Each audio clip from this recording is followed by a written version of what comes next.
Hi guys, it's Michael. Welcome to a new video on my YouTube channel.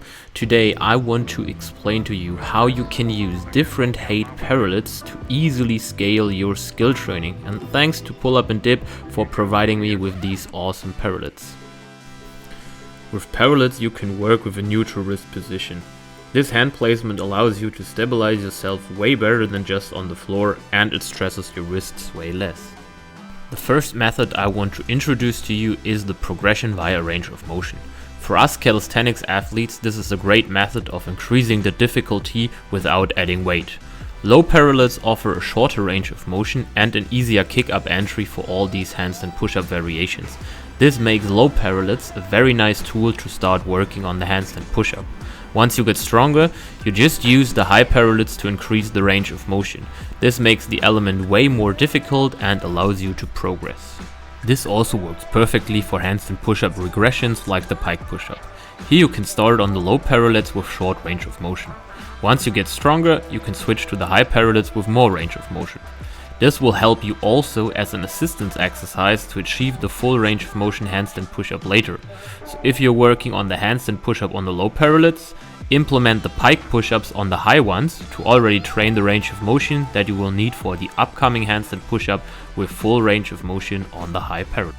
This mechanism works also with other push exercises like the push-up here, where a bit more range of motion can give you a different stimulus on the muscles that you want to train.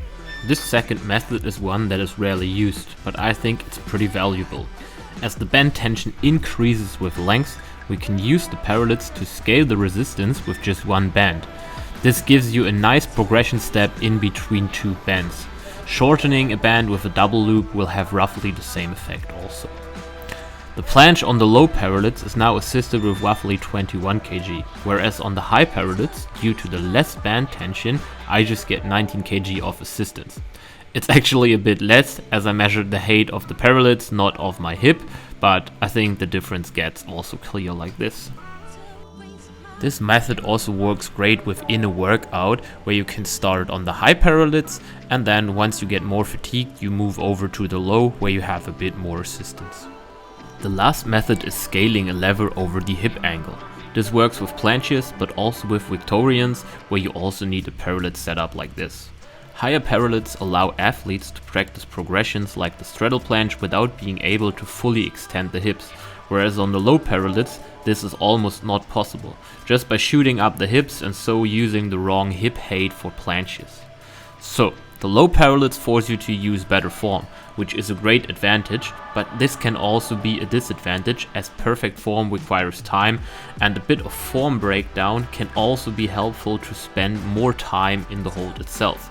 So depending on the program and the progression that you plan to use, having low and high parallettes is a huge benefit for your training.